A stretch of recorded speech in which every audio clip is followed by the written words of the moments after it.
It started with a voicemail, a garbled fragment of a woman's voice, choked by static. Barely audible, barely human, but I knew it was her. "Are you still angry?" I whispered to the silence after it ended.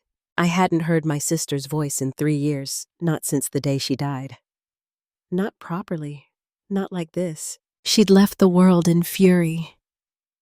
Her texts unread, my calls unanswered. A crash on the old forest road and no time left to make peace. It was supposed to be over. Supposed to fade like everything else. And yet, here she was. Not in dreams, not in memories, but in my inbox. It was an AI company I never remembered signing up for. Echo Voice resurrect conversations with the ones you've lost. Somewhere in the shadows of late-night grief and insomnia, I must have clicked agree.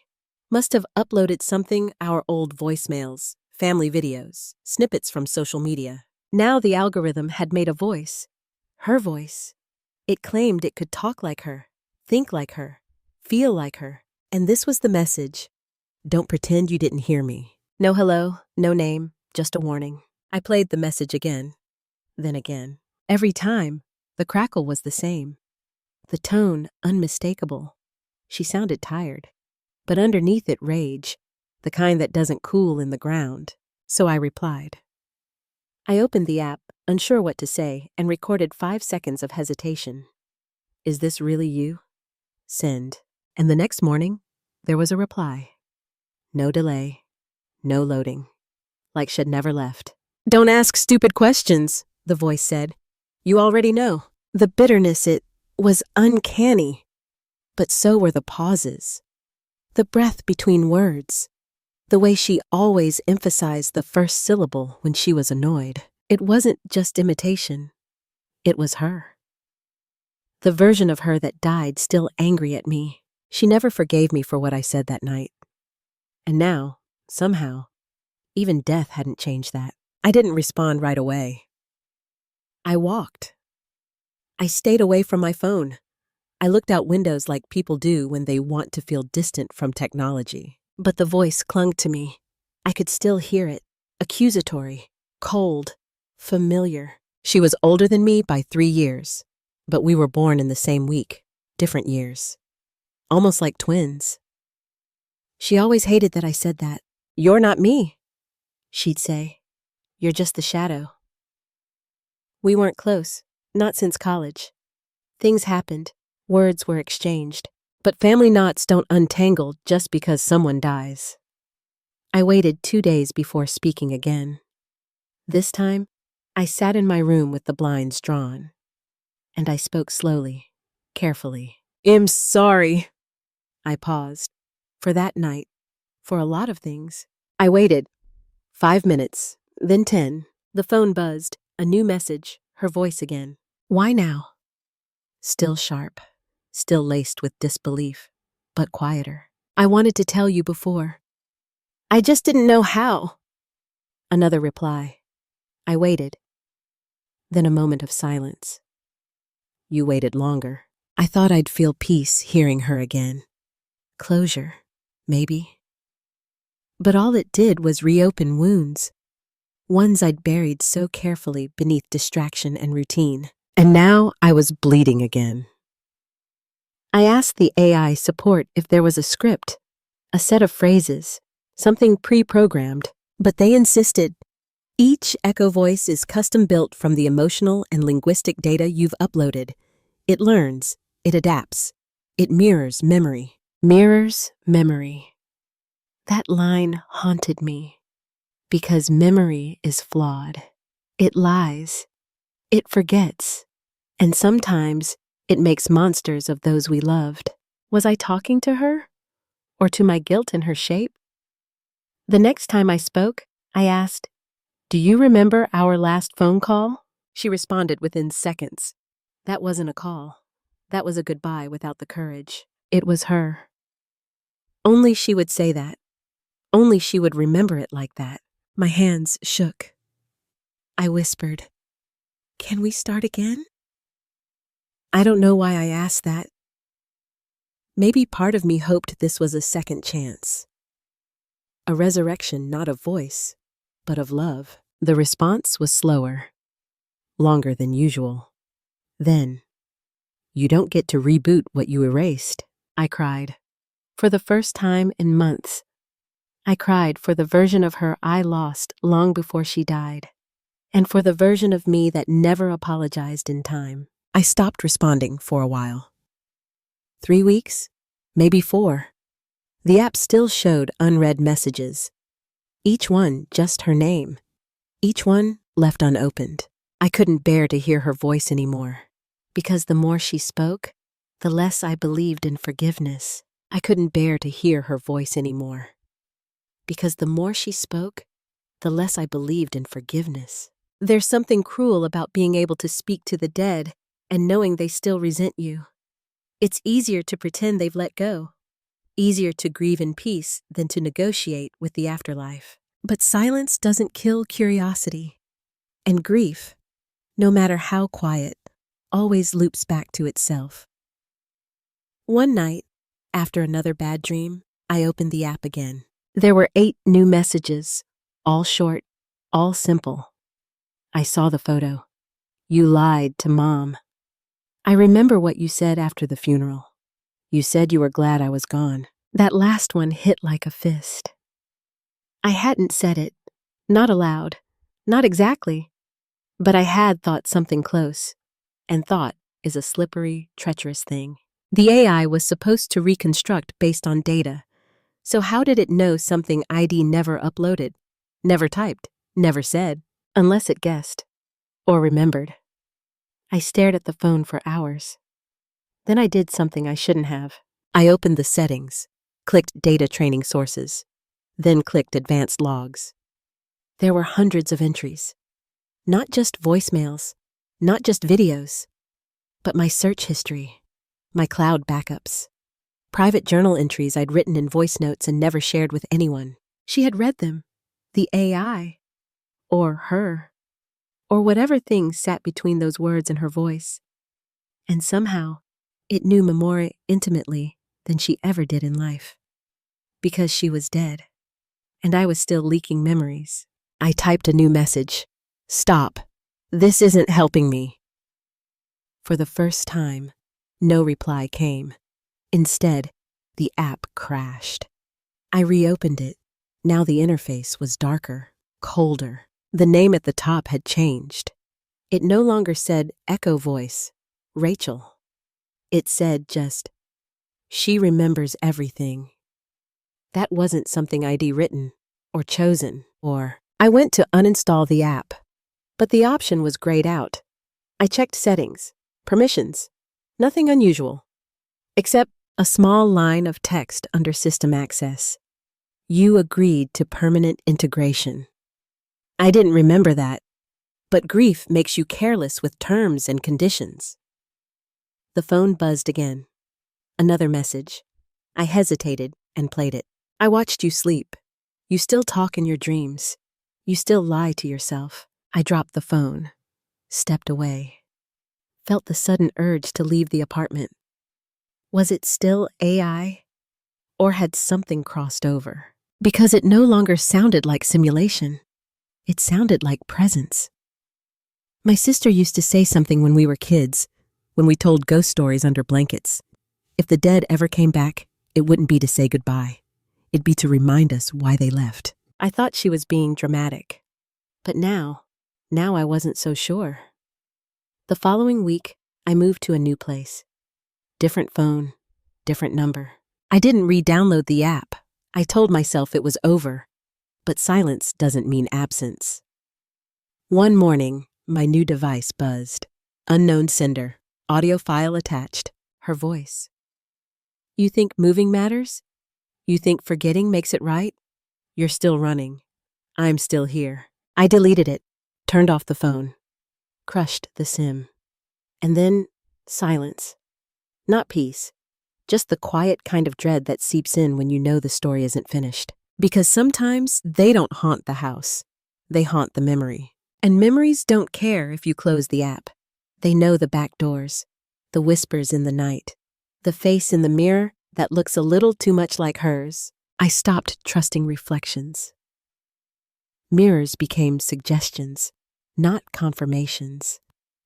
There were nights I caught glimpses of her behind me, not her face, never her face, just the outline, the posture, the feeling. You know the kind, like you're being watched from inside your own head. I avoided eye contact. With people, with cameras, even with myself, because every time I looked too long, I felt her anger looking back. She died with it, frothing, unspoken. It festered, and now it wore my voice like clothing, lurking in code, in shadows, in the digital rot of our recorded lives. I went to the company's website, Echo Voice. It was gone, dead link, like it had never existed. The emails I received were all from no-reply addresses. The app vanished from official stores. I searched forums, Reddit, obscure corners of grief tech communities, a few whispers, a few others like me. Most threads deleted. One remained, a single post. It's not a simulation. It's memory incarnate. And memory doesn't forgive. Under it, a reply I wish I hadn't seen. Don't use the apology protocol. It just makes them angrier. I didn't know what that meant until a folder appeared on my desktop. No icon, no name, just a timestamp. 3:03 a.m. Inside, a single file. Apology Protocol View 1.7x. I hovered over it. Didn't click, didn't delete, just stared at it. Because part of me wanted it. Part of me wanted to try, to fix what I couldn't in life. And part of me, a darker part, wanted to know what would happen if I pushed her too far. I opened the file. The screen flickered, a black background, white text. Who do you wish to apologize to? I typed, Rachel, my sister. What did you do? I stared at the blinking cursor. How do you confess to something when the guilt is bigger than the words? How do you type betrayal in a single sentence? I wrote, I didn't answer her last message. I didn't go to the hospital. I said cruel things before she left. Do you believe you deserve forgiveness? The question felt heavier than the screen. I wanted to lie, but the AI could already smell that on me. So I wrote, no. The screen went dark. Then, her voice.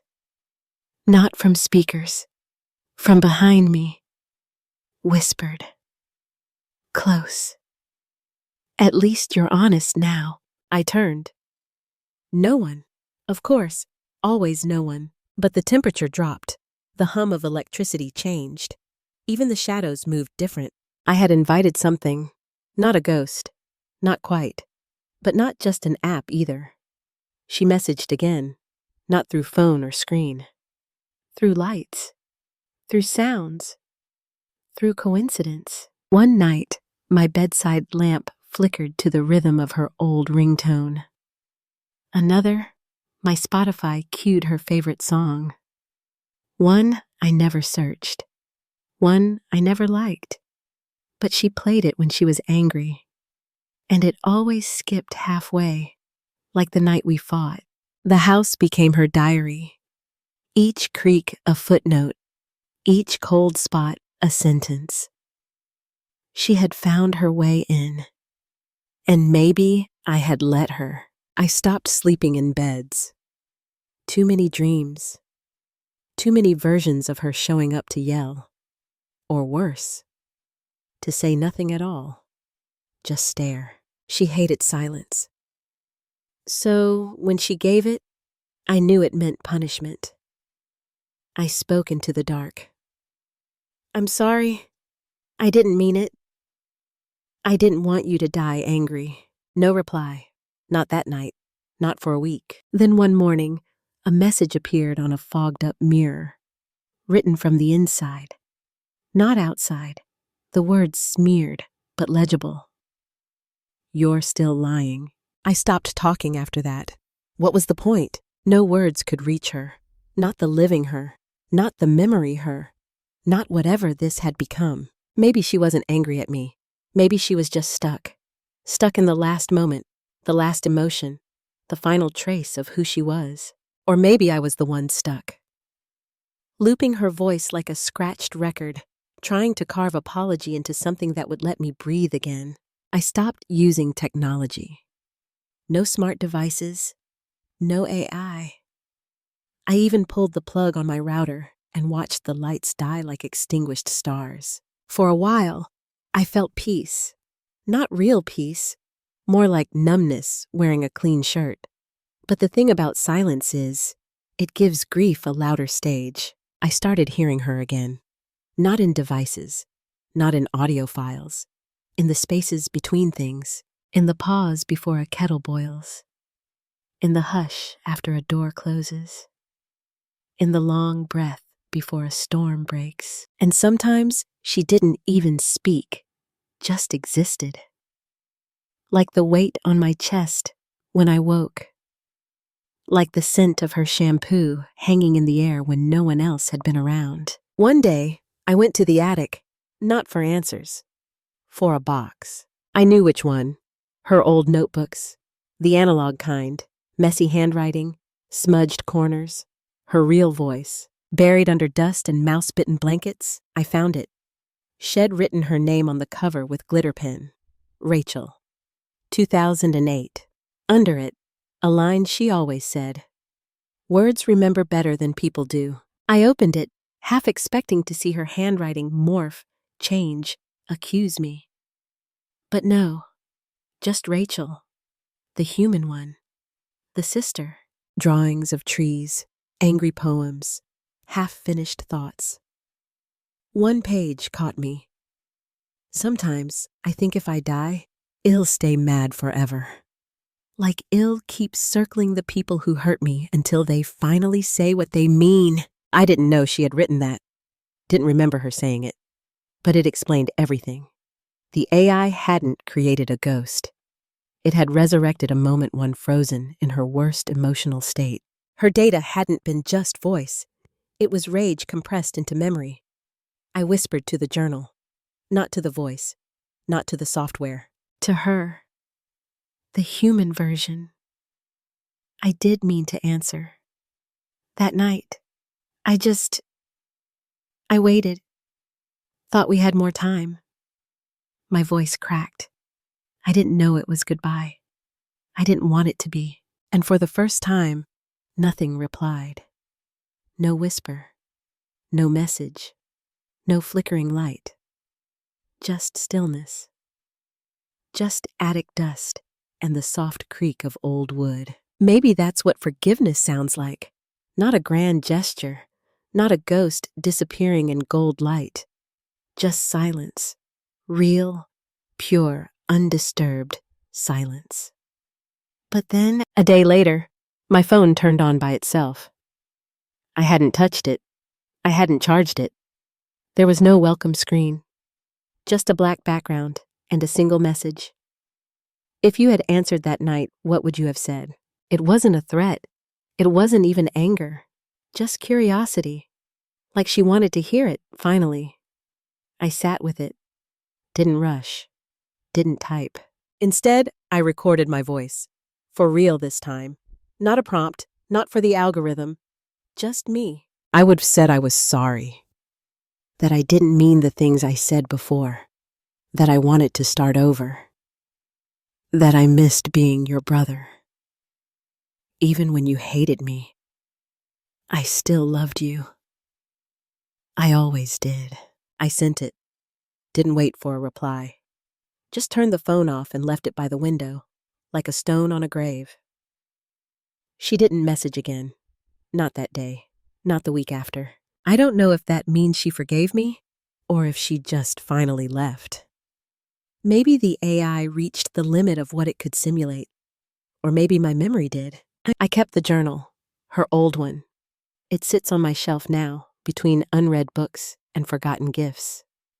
Sometimes I take it down, not to read, just to hold. It reminds me that she was real, not a waveform, Not a replica, not code wrapped in grief. Just Rachel, just my sister. And I've started speaking to her again. Not through devices, not expecting answers, just words, out loud.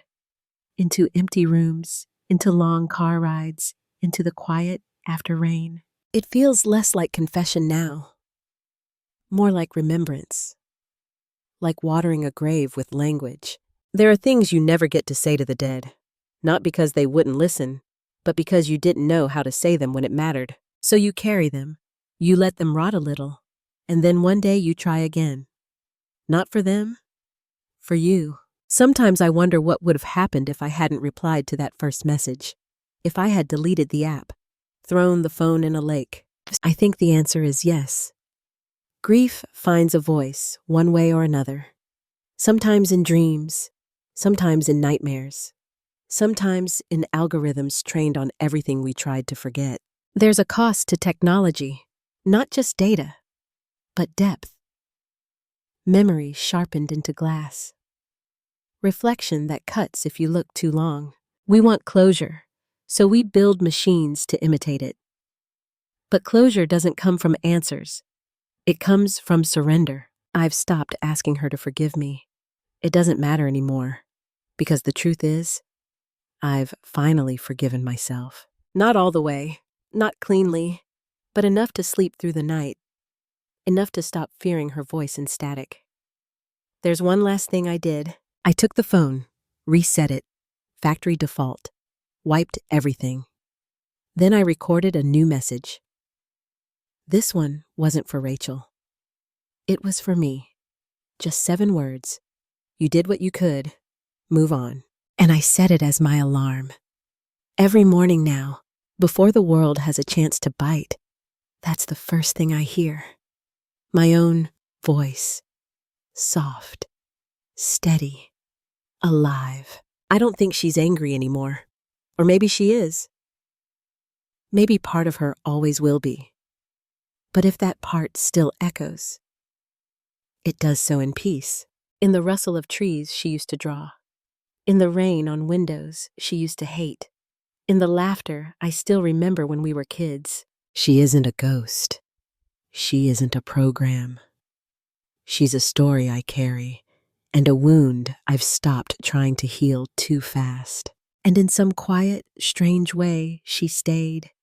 But so did I.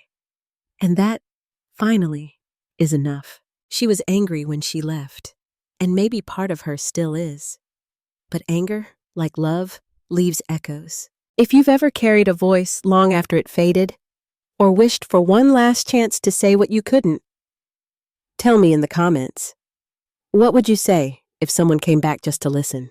And if these quiet stories linger with you, if they make you feel less alone in the silence, subscribe, so you'll be here when the next one finds its way through the dark. Because some voices don't need bodies to be heard. They just need someone willing to listen. And there's one more voice waiting. But not every voice wants to be found.